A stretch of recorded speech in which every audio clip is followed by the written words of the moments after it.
Welcome to the Great Detectives of Old Time Radio. From Boise, Idaho, this is your host, Adam Graham. If you have a comment, email it to me, box13@greatdetectives.net. Follow us on Twitter at Radio Detectives and become one of our friends on Facebook, facebook.com/Radio Detectives. Today's program is brought to you in part by the financial support of our listeners. And you can support the show on a one-time basis by sending a donation to Adam Graham, P.O. Box 15913, 15913, Boise, Idaho 83715. And I want to go ahead and thank David, Francis, Kathy, and Arnold for sending along donations to support the program. To the P.O. Box. You can also go through PayPal. Just go to support.greatdetectives.net or use the Zelle app to box13@greatdetectives.net. And you can also become one of our ongoing Patreon supporters for as little as $2 per month. Just go over to patreon.greatdetectives.net. Well, now it's time for today's episode of The Man Called X. Original air date, December the 28th of 1947, and the title of the episode is Assignment Naples. You're twice as sure with two great names, Frigidaire and General Motors.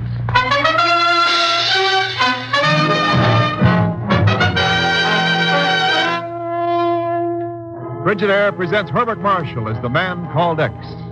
Wherever there is mystery, intrigue, romance, in all the strange and dangerous places of the world, there you will find The Man Called X.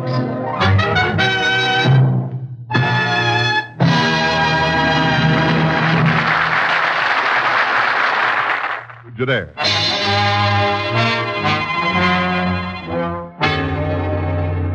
Now Frigidaire presents Herbert Marshall as Ken Thurston, The Man Called X. A cold breeze, heavy with the dampness of night, lays clammy hands on the Italian city of Naples. In the darkness along the deserted Via della Rosa, a man walks down toward the dock area. Then, as he nears the entrance of a rubbish-strewn alley... Senor. Hello there, what's wrong? My brother, senor. He's sick. Very bad sick. In the alley, senor. Huh? What alley? Oh, please help. Per favore, please. Why, sure, let's have a look at it. Oh, grazie, senor. Grazie. Oh, he isn't here. It's kind of dark in here, little one. Where is he? Right above you, senor. Guido, you hit so hard with that paving stone. You have killed him. What is the matter, Bianca? Here, let me go through his pockets. Look, little sister. American money, cigarettes, one these papers. You hold them while I strike a match. You see? These are the ones. And this letter proves it. You see? This is the man they call X.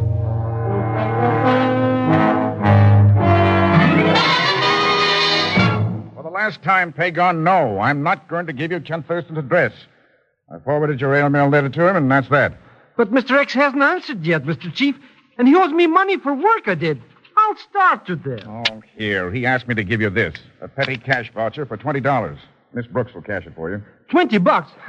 What a measly amount for all I did. Well, of course, if you don't want it, I'll take it. Yes, Miss Brooks. A call for you, sir, from Naples. Naples? I'll tell you. Yes, sir. Go ahead, please. Thanks, Miss Brooks. Hello, Chief. Ken, what's the good word? Anything new on the hijacking of those American relief shipments? Oh, now, Chief, I only got here yesterday. Oh, yes, of course. But, Ken, that gang's getting away with murder. And the ship carrying grain seed is due to arrive there tomorrow. Now, you know what kind of a prize that'd make for them. Yeah. These people are hungry. They'd rather have grain seed than pearls. That's why I called. Now, what have we got on Alfredo Sicanolfi? Sicanolfi represents the Ministry of Agriculture there in Naples. He's a petty politician who straddled a shaky fence during the war. Looks like a shady customer from here. Wouldn't happen to have any children, would he? Children? Yeah. A couple of kids were interested in getting a paper from me. Signal his plans for storing and shipping that seed. I don't get it. What have kids got to do with this? I don't know yet. I'll let you know later. So long. But Ken... now what in blazes did he mean by that? Oh, well. All right, Pagon, now we'll... Well, Yes, sir? is Pagon Zellschmidt out there, Miss Brooks? No, sir. He left right after I paid him the $200. After you paid him what? The $200. The voucher you gave him. Why, that chiseling... He raised that voucher from 20. Where'd he go? From what I understood him to say, Chief, he's taking a business trip to Naples.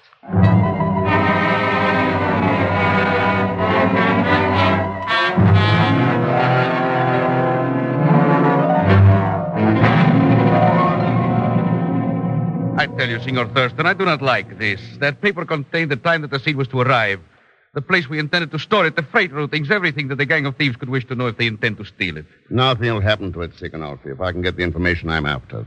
That's the connection between children in the dock area and the hijacking of relief shipments. There is nothing unusual about children in the dock area, Senor. There are many like that everywhere. Flotsam of the war. No hope for them. They would be better off dead. This is something I keep telling Francesca. Francesca? My secretary, always trying to do something for them. Idealistic little fool. But why should you concern yourself over these lost children? They will all end up on the gallows anyway. Yeah. They could end up as stormtroopers in another world war.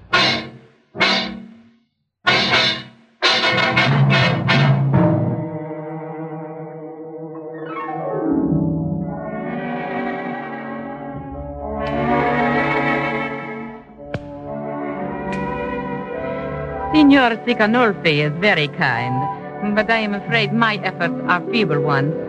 It is a great problem. Yeah, Francesca. In a war, it's the kids of the world who really get it in the neck. And there are thousands of them. Tell me, have you had any luck with Guido and Bianca? Those names are not familiar to me, Signor Thurston. I'm pretty sure those are the names, though I wasn't too conscious at the time. Oh, well, I've taken up enough of your time tonight. Must you leave so soon, Signor? Why not join me in a cup of coffee? I promise it will be very good. American coffee. Oh, sounds wonderful after that boiled mud they serve in the hotel. Now I got work to do. I'll take a rain check on it. Maybe we've had a chance to... Oh, clumsy of me. I'm sorry. I've knocked your papers off the desk. You know. There you are. Grazie. But haven't you forgotten one, Signor? Huh? This? No. No, this belongs to me. Belongs to you? But how could it be here? That's what I was wondering. Got a lot of dope on it about seed shipments. Good night, Francesca. Arrivederci.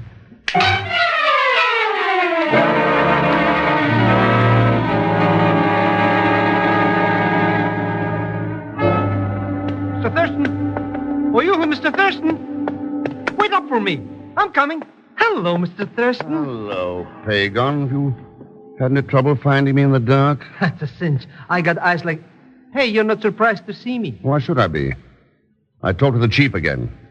He used some pretty strong language about you and a petty cash voucher. But, Mr. Thurston, I can explain everything. It was all a big mistake. Your biggest mistake was finding me here down at the docks. You're going to work. Work? Oh, no. You've got no. $180 to earn. Or go to jail for forgery. 180? But... That leaves me between the frying pan. Yeah, doesn't it? But, Mr. Thurston, all right. I'll go to work. Okay. You're starting right now. Come on. Yes, sir. But why are we going down this dark alley? A ship carrying grain seed docked a couple of hours ago.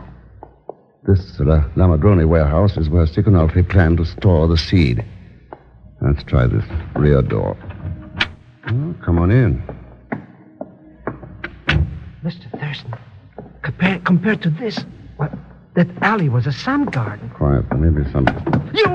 What's the matter with you? I stepped on something. Oh, a window dummy. A window dummy in here, you idiot. That's what worries me, because if it isn't... Hey, Mr. X, turn off that flashlight. It's not a dummy. The night watchman. That sticker in his throat. Who did it, Mr. X? And why? Pagan, I told her that Sikanoffi planned to store the seed in here, didn't I? Then what happened to it? Look at all those storage bins. Yeah, look at them. Empty.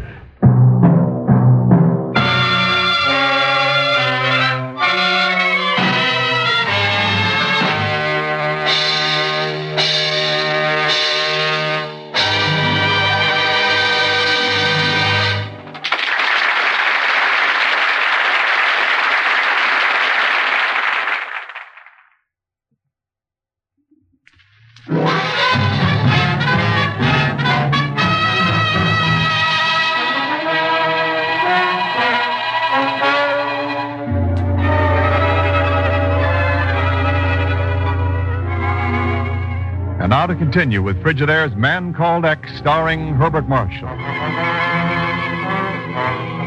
Ken's assignment in Naples has proved that war wreaks its heaviest toll on the innocents of this world, the children. For the dock areas abound with youthful scavengers, some of whom he suspects are involved in the hijacking of American relief shipments. Now in the darkness of the La Madrone warehouse, it seems that a shipment of American grain seed has apparently disappeared. Too late, Mr. X. Somebody bumped off the watchman and scrammed the seeds out of here. Nobody got any seeds. They were never in here. But that Mr. Sikanolfi's plan. I had the seeds shipped to the Madre de Santos warehouse instead. Well, then why did we come here in the first place? Somebody was after those seeds, and they didn't know they were moved. Who do you think it is? Whoever it is, Pagon, they'd pay a lot to learn where that seed is right now. They would? Oh, sure. It would be worth a fortune to them on the black market. It would? Mr. Thurston, you don't think maybe this Sikanolfi could be the guy, do you? What's the difference? Huh? He'll never find out it's at the Madre de Santos warehouse. Of course not. How could he? How... Mr. Thurston, why are you looking at me like that? You don't think that I would possibly... Oh, Mr. Thurston, I swear by the father of my father of my father of my... Father of my father of my father, Mr. Sikanolfi, that the grain seed is there in the Madre de Santos Claus warehouse. Yeah. And all I want for this information, like I told you, is... thank you. Just right. Yeah. $180.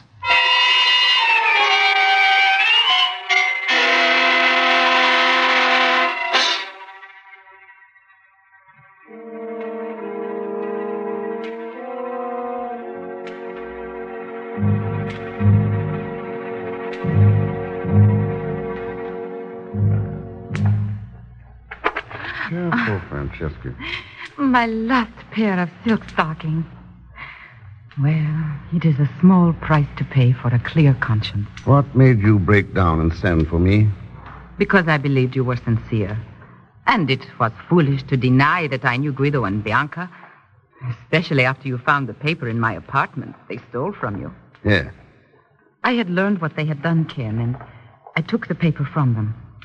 I did not tell you at first for fear you would punish them, and they have been punished enough.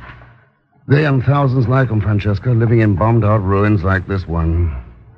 Trying to scrape an existence from a world that kicks them around. There is still hope for them, Ken, with people like you willing to help them. There, you see them? Huddled around that small fire. Hello, Guido. Francesca. I've come to visit Guido. I bring a guest with me. Guido, that man, he's the Silence, one... Bianca. Why did you bring this man, Francesca? Kind of thought we might talk things over a bit. We have nothing to talk about. Guido, why don't you try working with the other people in this world instead of against them? There are no people in this world who care about me or Bianca. That's where you're wrong. I'd like to prove it to you. Like to give me a chance? Guido needs no help from you or anybody else. And I do not need any help either, Signor. My brother Guido will take care of me. He has promised. Yeah, here, Signor. And that is a promise which I shall keep. Come on, Bianca. We will go. My offer's still good, Guido. Better think it over. I can give you the answer right now, Signor. It is this. Arrivederci. It is worse than I thought, Ken. They are incorrigible. Oh, well, it's not their fault, Francesca. Or the fault of any of the other kids like them. Well, Then who is to blame? People who use them.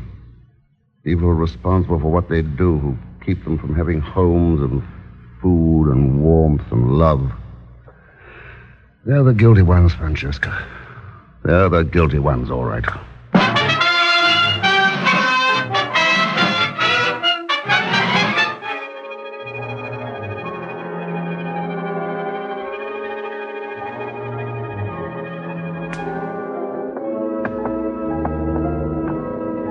Mr. Thurston, why do we keep wandering around warehouses at night all the time? This is the last one, Pig, on the Madre de Santos.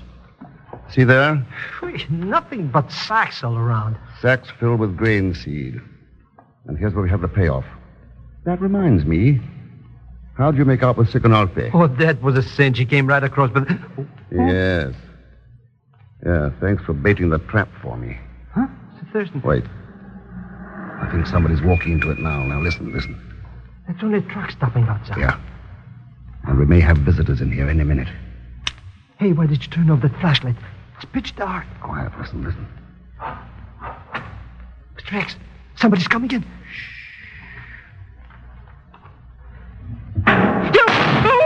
Oh, no, I'm dead. Oh, shut up. Quiet, will you?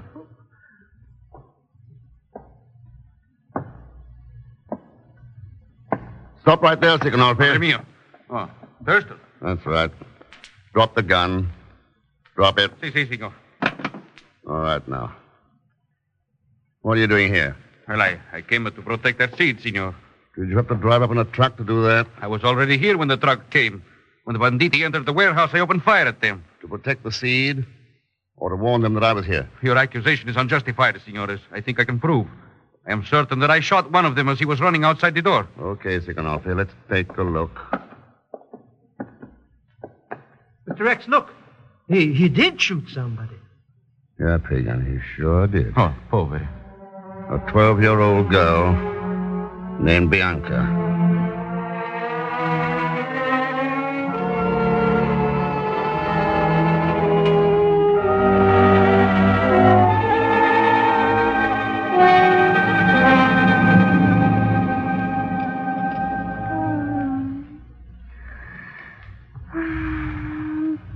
Guido?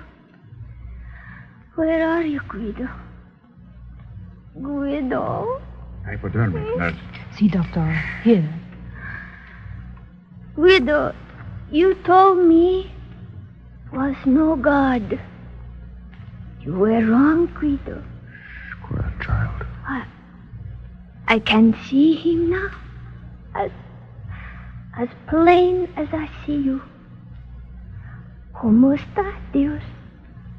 How are you? ¿Cómo?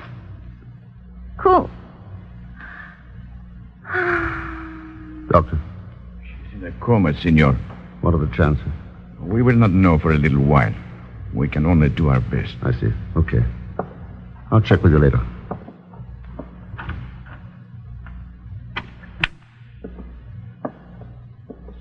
Senor Thurston. Hello, Guido. My sister, Senor. My little Bianca. How is she? We won't know for a while. What can I do to help, Senor? Tell me. What can I do for her? I promised my little sister I would take care of her. I must help. Guido, how long has it been since you prayed? I do not believe in God. Yeah, I heard Bianca say that. She also said you were wrong. That she had seen him. Bianca said she saw the Dios? Yes. You know, sometimes even tough guys need help. When something means very much to them. Arrivederci, Guido. Oh, Dios. Per favor, Dios. Please, save my little sister, Bianca. Oh, save me, Dios. Please, save me, save me.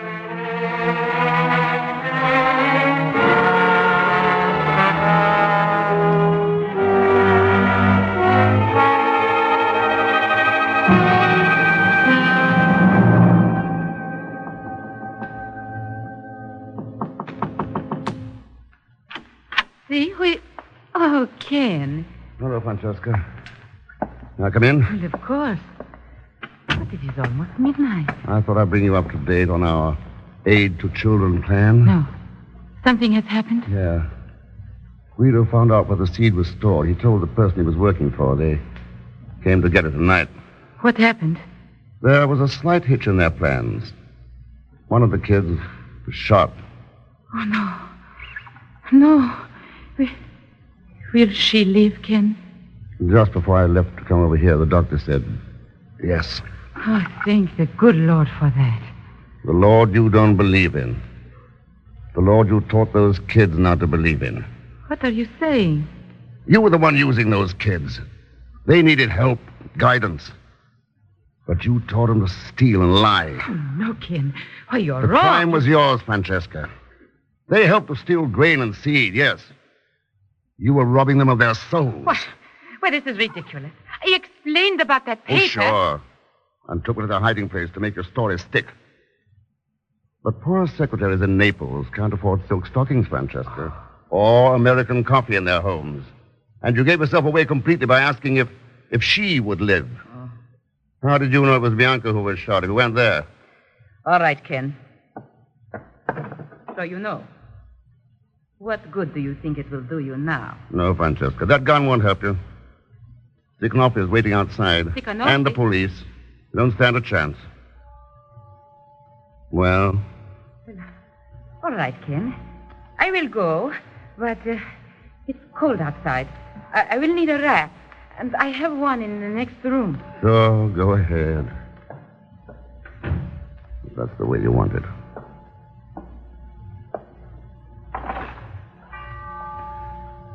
Midnight.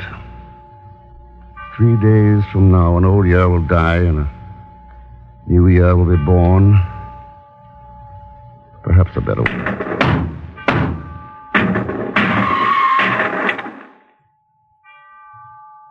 The end of one life.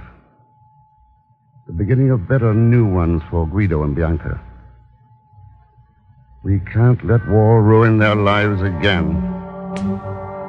Or the lives of millions like them. That's one resolution we better all make. And keep. Or there may not be many new years ahead for any of us.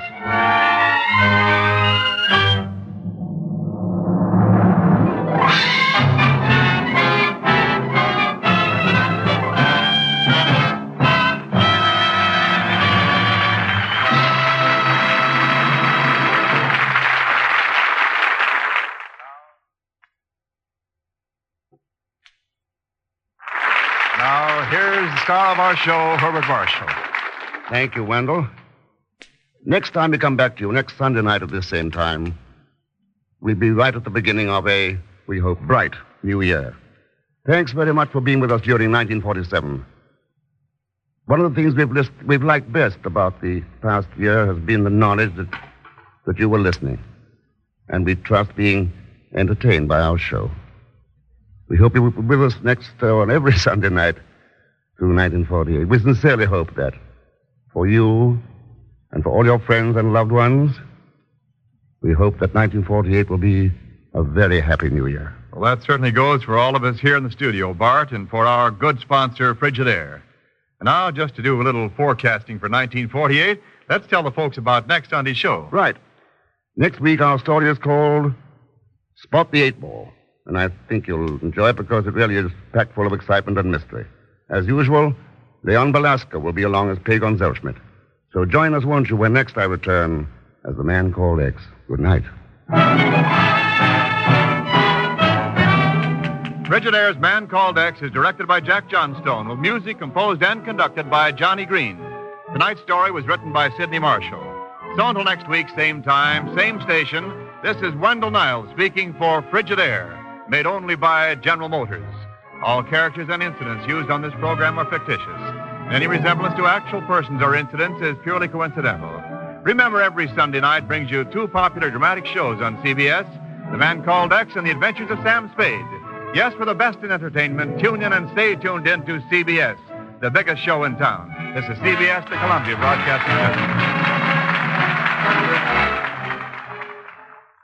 Welcome back. Well, along with the food crisis the refugee crisis, the number of war orphans in Europe after the war, is one of those humanitarian crises coming out of the war that we tend to forget. But this episode definitely brings it home. And you really do see Ken Thurston's decency and humanity shining through the episode, giving way to a bit of anger quite justified at the end. This, I think, is really a helpful show to listen to. It really just brings home so many aspects of the post-war era that we just tend to gloss over as people dealt with the end of the war, and we tend to kind of just say, well, it was over.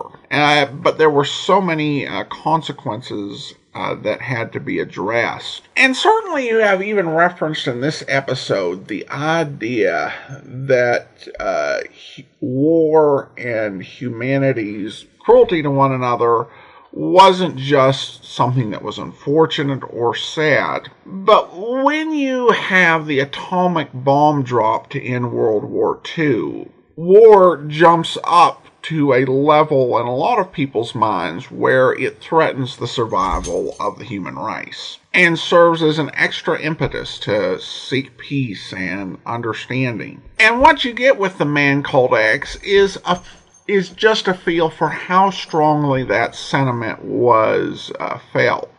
The Man Called X, as we get into it, I really do hear it deals with a lot of heavy subjects. And in many ways, that makes Pagon even more important to the program, central, because I think that while you can be, dramatically good and have good mysteries, with these heavy topics, it's going to be some difficult listening without some relief.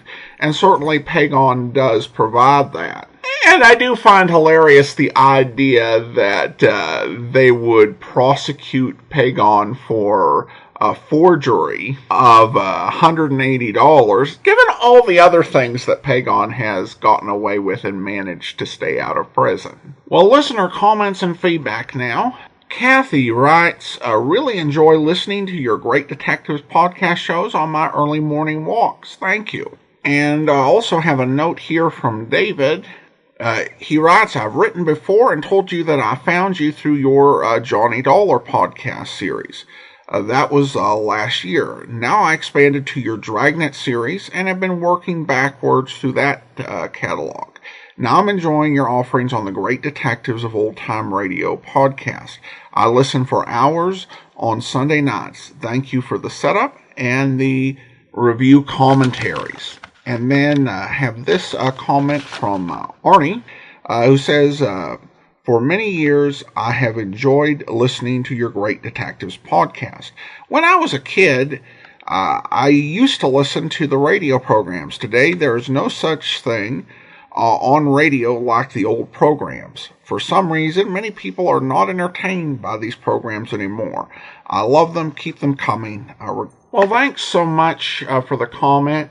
And I'm so glad we're able to bring you these old-time radio detective programs. I will say that, in fairness, that Jim French Productions in Seattle does do some programming that's quite similar to many of the old-time radio programs, and actually appears on some radio stations across the country. But it's definitely not as popular as it once was. That is the one benefit, though, of this, new era in communications, that things that are not necessarily in fashion or popular can still find an audience. But again, thank you so much for your comments. I also want to go ahead and thank our Patreon supporter of the day. Thank you to Gregory, Patreon supporter since April, currently supporting us at the Shamus level of $4 or more per month. Thank you so much for your support. And that will do it for today. Join us back here tomorrow for Mystery is My Hobby. And next Wednesday, we'll be back with another episode of The Man Called X. In the meantime, send your comments to box13 at greatdetectives.net. Follow us on Twitter at Radio Detectives, and become one of our friends on Facebook, facebook.com/Radio Detectives. From Boise, Idaho, this is your host, Adam Graham, signing off.